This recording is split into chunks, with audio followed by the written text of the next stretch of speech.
Votre cœur s'arrête. L'écran affiche une ligne plate. Les médecins prononcent la constatation du décès. Mais quelque chose d'extraordinaire se produit à l'intérieur de votre cerveau, quelque chose qu'ils ne peuvent pas voir.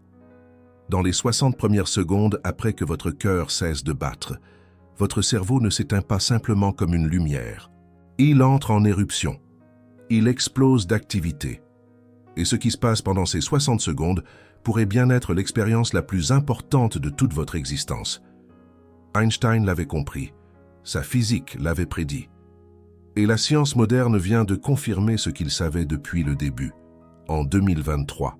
Des chercheurs de l'Université du Michigan ont publié une étude qui a choqué la communauté scientifique. Ils ont surveillé le cerveau de patients au moment de leur mort. Ce qu'ils ont découvert a défié tout ce que nous pensions savoir sur la mort. Dans les instants qui suivent l'arrêt du cœur, le cerveau ne s'est pas tu. Au lieu de cela, il a produit une poussée massive d'ondes gamma, les mêmes ondes cérébrales associées à la conscience, à la récupération de la mémoire et à des expériences vivides. Le cerveau était plus actif dans la mort qu'il ne l'avait été dans la vie. C'est fascinant, non? Mais voici ce qui rend cela véritablement remarquable. La physique d'Einstein avait déjà expliqué pourquoi cela se produirait, 70 ans avant l'expérience. Einstein avait compris quelque chose sur la nature du temps et de la conscience que nous commençons seulement à saisir maintenant. Et ce qu'il a compris change tout dans la façon dont vous devriez penser à votre propre mort. Laissez-moi vous expliquer ce qui se passe réellement pendant ces 60 premières secondes. Parce qu'une fois que vous aurez compris cela, vous ne verrez plus jamais la mort de la même manière. Au moment où votre cœur s'arrête, votre cerveau commence à manquer d'oxygène. En quelques secondes, les cellules qui vous ont maintenu conscient toute votre vie commencent à défaillir. Mais elles ne défaillent pas en silence. Elles s'activent. Elles s'activent toutes en même temps, selon des schémas qui ressemblent aux rêves, à la méditation et à des états de conscience modifiés. Les systèmes de freinage qui filtrent normalement votre expérience de la réalité sont libérés. Et soudain, vous avez accès à quelque chose que vous n'avez jamais expérimenté auparavant, toute votre vie. Les chercheurs ont constaté que le cerveau mourant produit une activité dans une région appelée la jonction temporo-pariéto-occipitale. C'est la zone associée aux expériences hors du corps, aux rêves vivides et à l'intégration des informations sensorielles. Lorsque cette partie du cerveau s'illumine, vous voyez quelque chose, vous entendez quelque chose. Vous pouvez ressentir des sensations qui semblent provenir de l'extérieur de votre corps. Ce n'est pas de la spéculation mystique. C'est ce que les appareils EEG ont enregistré. C'est ce que les données montrent.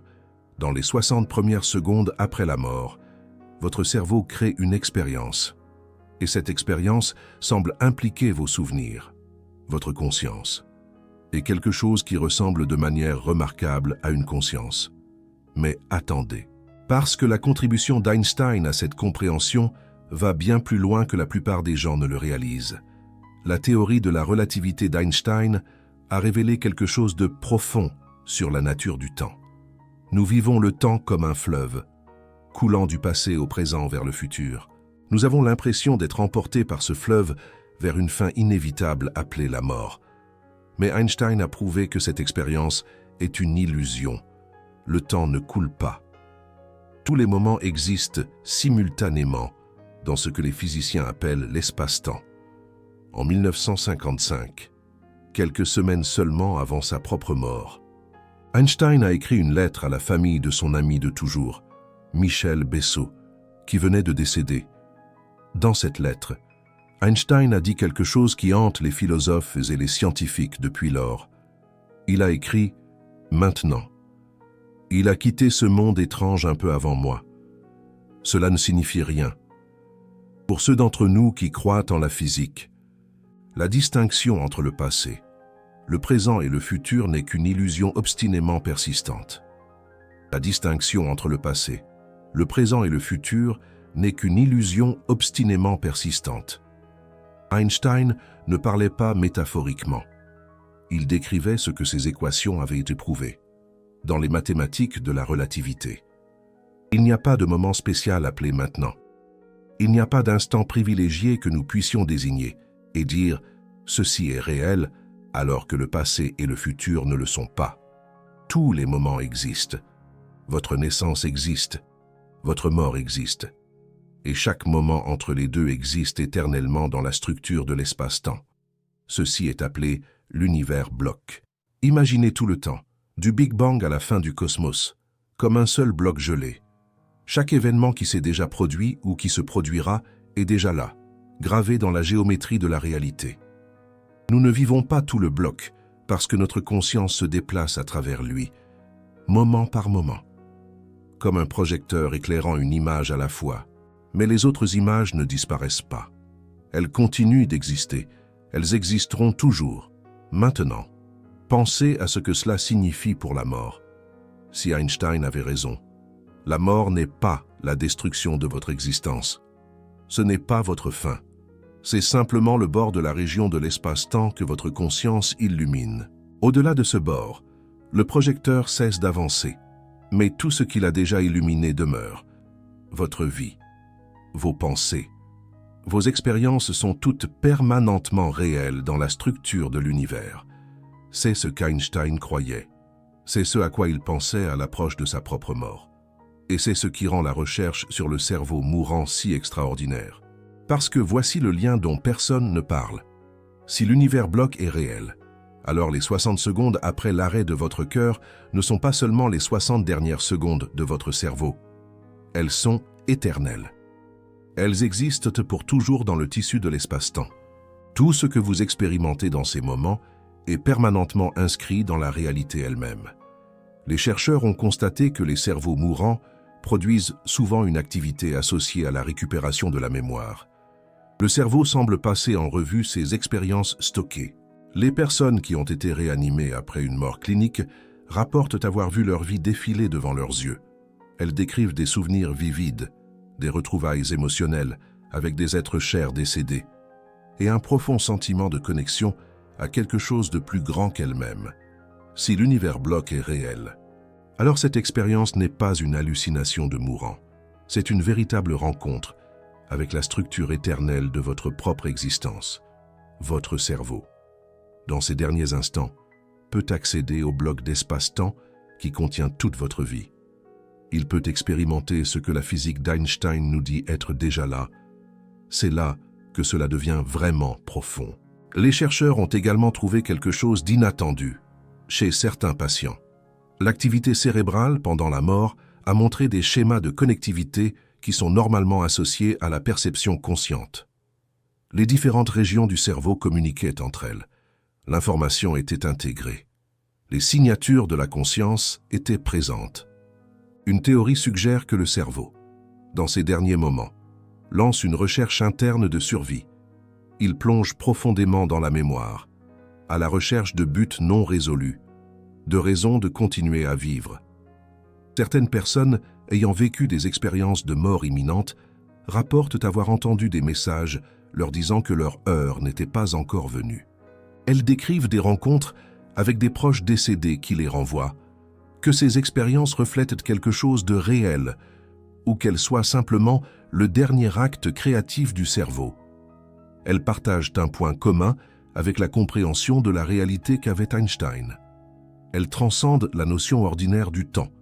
Elles connectent la personne mourante à son passé, et dans certains cas, à ce qui semble être un royaume d'existence intemporelle. Einstein lui-même était sceptique quant aux notions traditionnelles d'une vie après la mort.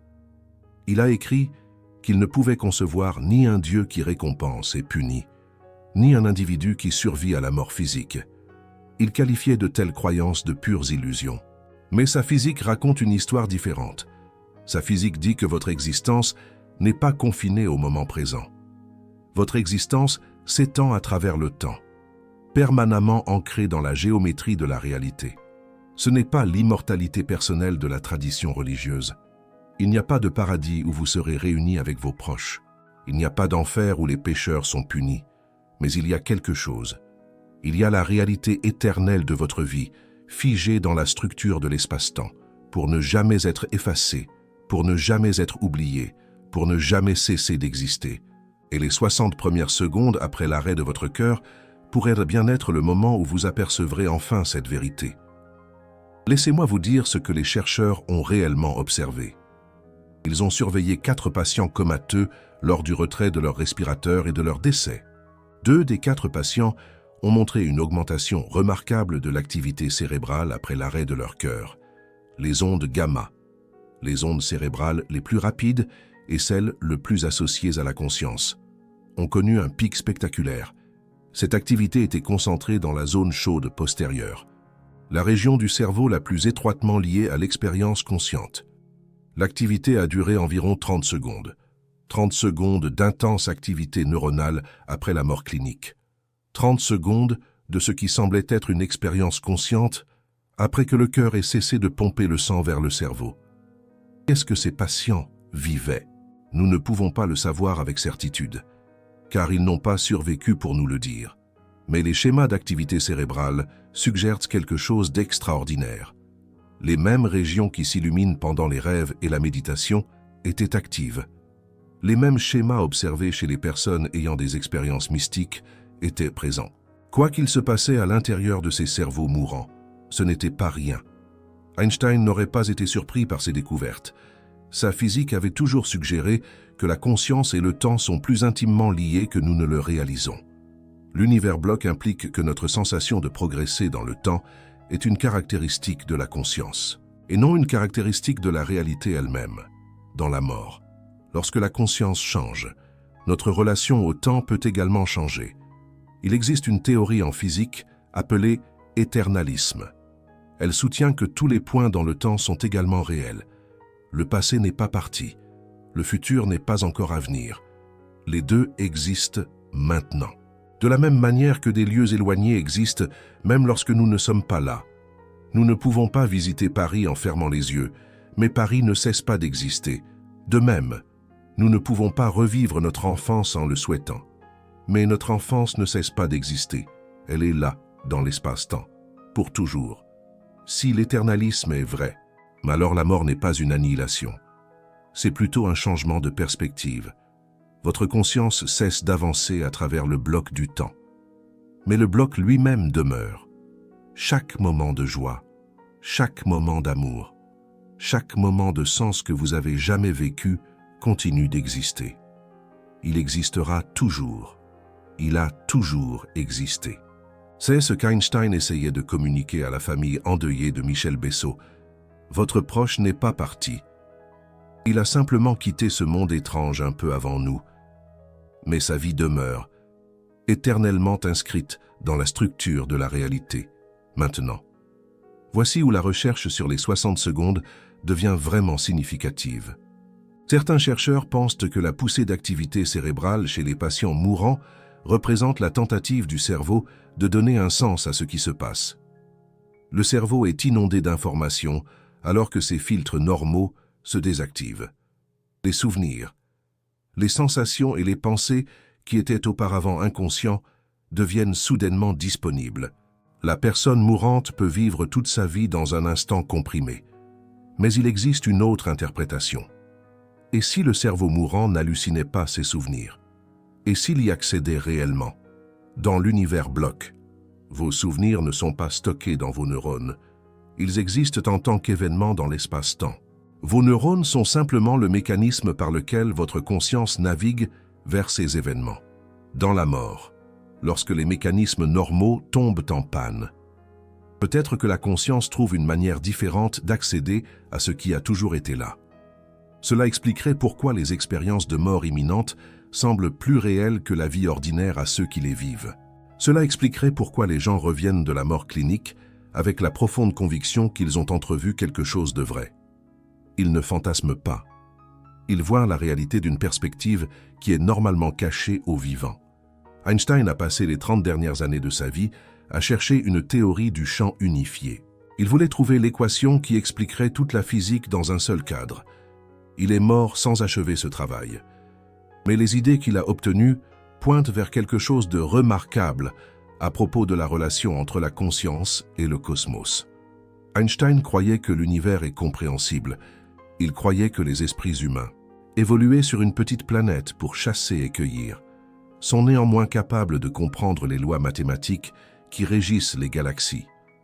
Ce n'est pas un accident. Cela suggère que l'esprit et l'univers sont connectés à un niveau fondamental. Nous pouvons comprendre le cosmos parce que nous faisons partie du cosmos. Notre conscience émerge du même tissu que les étoiles. Si cela est vrai, alors les 60 premières secondes après la mort peuvent être le moment où cette connexion devient la plus apparente. Les barrières qui séparent normalement notre conscience individuelle de la réalité plus vaste peuvent se dissoudre. Le cerveau, dans ces derniers instants, peut apercevoir la structure éternelle dans laquelle il a toujours été intégré. Il y a un scientifique nommé Robert Lanza qui a proposé une théorie appelée le biocentrisme. Il soutient que la conscience n'est pas un sous-produit du cerveau. C'est une caractéristique fondamentale de la réalité. L'univers, selon Lanza, existe parce que la conscience l'observe. Sans observateur, il n'y aurait pas d'univers. C'est une idée controversée. De nombreux physiciens la rejettent, mais elle a des racines dans la mécanique quantique, où l'acte d'observation semble affecter le comportement des particules. Et elle se connecte à la propre perplexité d'Einstein quant à l'étrange relation entre l'observateur et l'observé en physique quantique. Si la conscience est fondamentale, alors la mort prend une signification différente. Le corps meurt, mais la conscience ne dépend pas du corps. Elle dépend de l'univers lui-même. Et l'univers ne meurt pas. Je ne dis pas qu'Einstein croyait au biocentrisme. Il était sceptique face à de nombreuses interprétations de la mécanique quantique, mais sa physique ouvre la porte à ces questions, d'une manière que la science matérialiste ne peut pas facilement refermer. Permettez-moi de revenir à ce que vous pouvez personnellement retirer de tout cela. Vous allez mourir.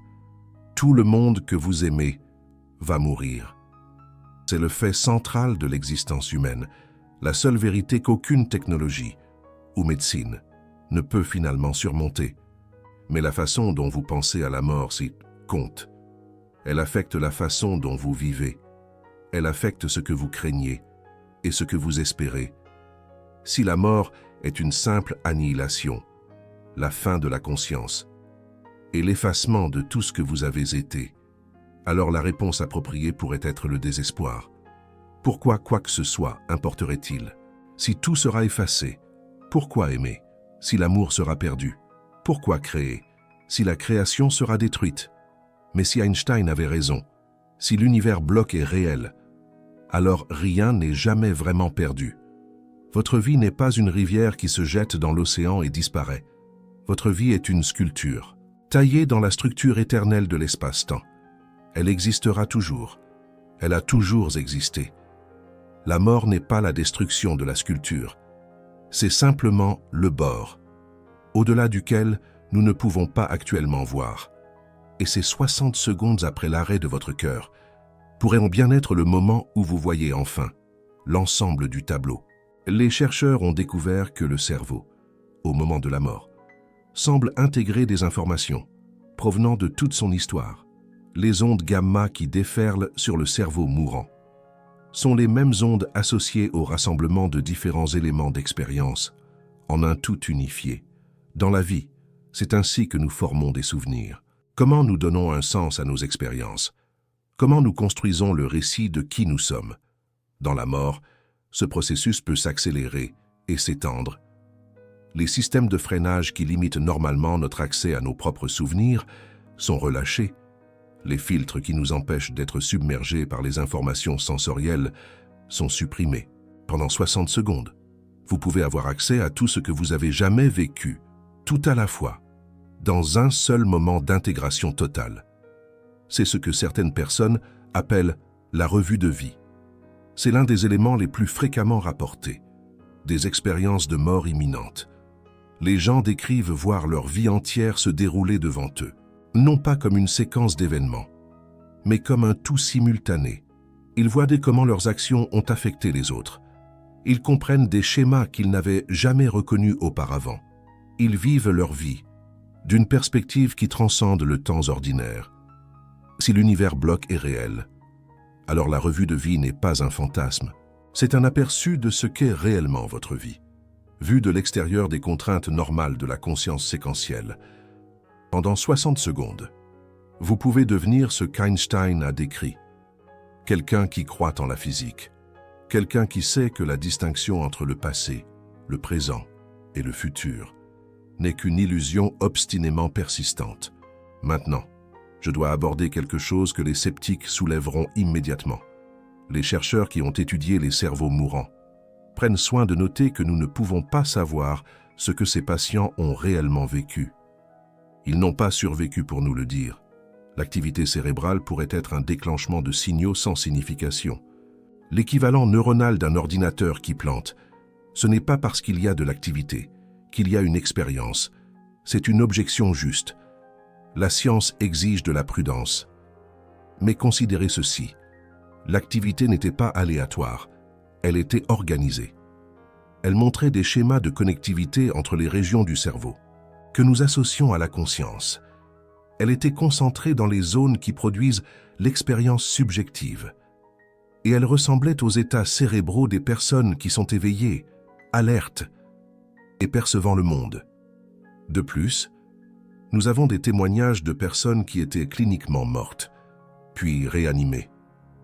L'étude AWARE-2, menée dans des hôpitaux aux États-Unis et au Royaume-Uni, a suivi des centaines de patients en arrêt cardiaque. Parmi ceux qui ont survécu, 4 sur 10 se sont souvenus d'un certain degré de conscience, pendant la période où leur cœur s'était arrêté. Ils ont rapporté des expériences qui correspondaient à ce que l'activité cérébrale prédirait. Des souvenirs vifs, des rencontres avec des parents décédés, un sentiment de paix et de compréhension. Ces rapports ne sont pas une preuve d'une vie après la mort, au sens traditionnel du terme. Mais ils sont la preuve que quelque chose se passe, dans ces premières minutes après la mort. Quelque chose qui implique la conscience. Quelque chose que la personne mourante peut plus tard se souvenir et décrire. Einstein aurait abordé ces preuves, avec son mélange caractéristique de scepticisme et d'ouverture d'esprit. Il rejetait les réponses simples. Il détestait quand les gens affirmaient avoir des certitudes sur des choses qui restaient mystérieuses. Mais il était également prêt à suivre les preuves, où qu'elles mènent, même lorsque cela remettait en question la pensée conventionnelle. Les preuves mènent quelque part d'inattendu. Elles suggèrent que la frontière entre la vie et la mort n'est pas aussi nette que nous le pensions, que la conscience peut persister, au moins pendant un certain temps, après que le corps a cessé de fonctionner, et que l'expérience de la mort peut être plus profonde que nous ne l'avons jamais imaginé. Laissez-moi vous parler d'une autre découverte, qui se connecte à la physique d'Einstein d'une manière remarquable. Les chercheurs ont constaté que l'activité cérébrale, chez les patients mourants, montrait une forte connectivité vers les régions frontales. Ce sont les zones associées aux fonctions cognitives supérieures, à la planification, au raisonnement et à la conscience de soi. En d'autres termes, le cerveau mourant ne se contentait pas de revoir passivement des souvenirs. Il était activement en train de traiter. Il était en train de penser. À quoi pensait-il? Nous ne pouvons pas le savoir, mais certains chercheurs spéculent que le cerveau, dans ces derniers instants, essaie de résoudre le problème ultime. Il essaie de comprendre ce qui se passe. Il recherche une explication qui donne un sens à la transition qu'il subit. Si cela est vrai, alors la mort peut être l'acte final de la cognition. Le cerveau, qui a passé une vie à essayer de comprendre le monde, fait un dernier effort pour comprendre sa propre fin. Et dans cet effort, il peut entrevoir quelque chose qui transcende la compréhension ordinaire. Cela se connecte à ce qu'Einstein décrivait comme le sentiment religieux cosmique. Il disait que l'expérience du mystérieux est l'émotion la plus belle que nous puissions avoir. C'est la source de tout art et de toute science véritable.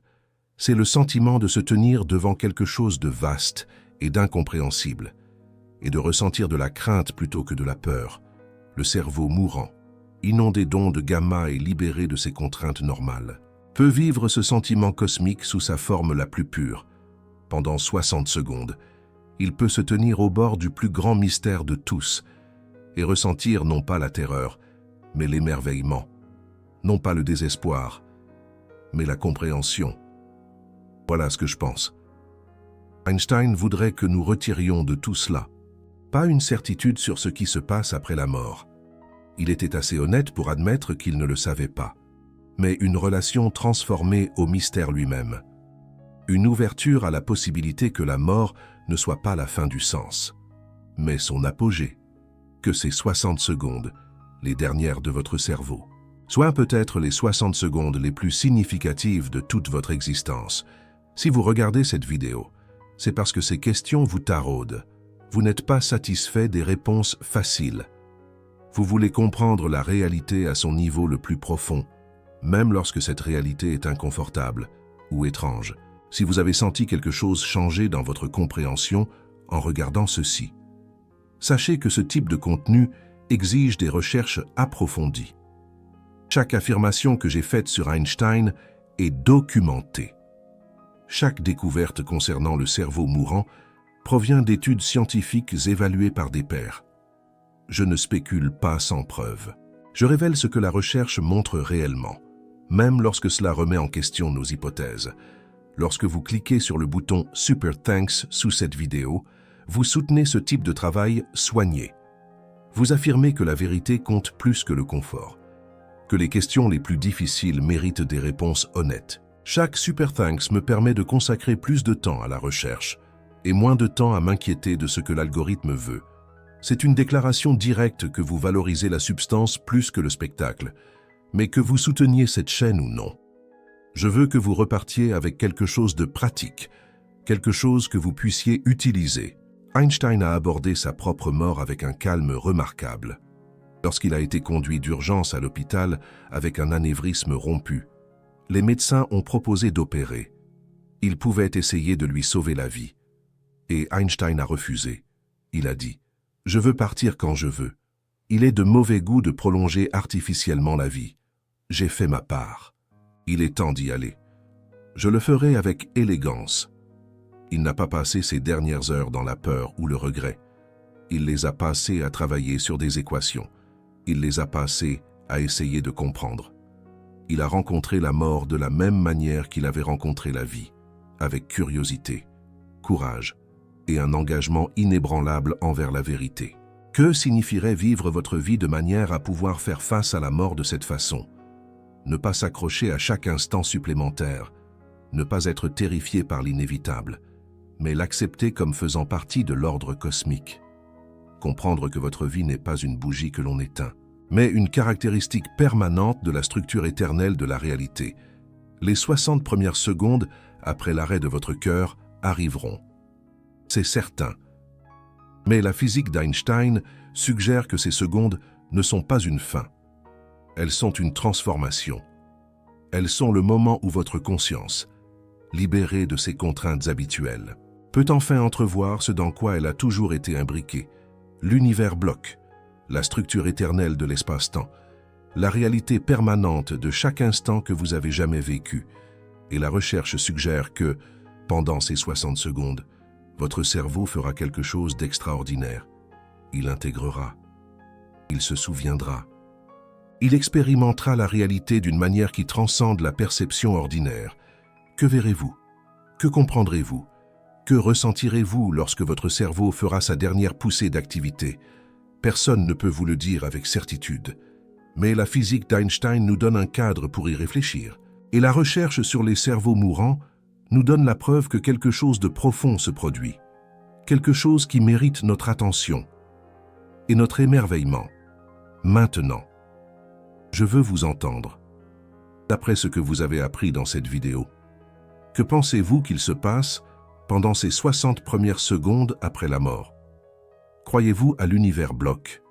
Pensez-vous que la poussée d'activité cérébrale représente une expérience authentique ou simplement du bruit neuronal? Commentez ci-dessous avec vos pensées honnêtes. Je lis tous les commentaires et je réponds, surtout dans les premières heures après la mise en ligne d'une vidéo. Si vous n'êtes pas d'accord avec quoi que ce soit que j'ai dit, dites-moi pourquoi. Si quelque chose n'a pas de sens, demandez des éclaircissements. Il ne s'agit pas d'une acceptation aveugle. Il s'agit du type d'enquête ouverte qu'Einstein lui-même pratiquait. Une dernière pensée avant de partir. Einstein a écrit à la famille de Bessot que la distinction entre le passé, le présent Et le futur n'est qu'une illusion obstinément persistante. S'il avait raison, alors ce moment, maintenant, où vous entendez ces mots, ne disparaît pas dans le passé. Il devient une partie permanente de la structure de la réalité. Vous, écoutant cette vidéo, pensant à la mort, à la conscience et à la nature de l'existence, ça êtes inscrit éternellement dans le tissu de l'espace-temps, dans 1000 milliards d'années. Ce moment existera toujours. Vous serez toujours là, contemplant à jamais ce qu'Einstein a compris des 60 premières secondes après la mort. Ce n'est pas une petite chose, c'est le type d'immortalité que la physique peut réellement soutenir. Pas la survie de votre personnalité individuelle dans un royaume céleste, mais la réalité éternelle de votre existence, préservée à jamais dans la géométrie du cosmos.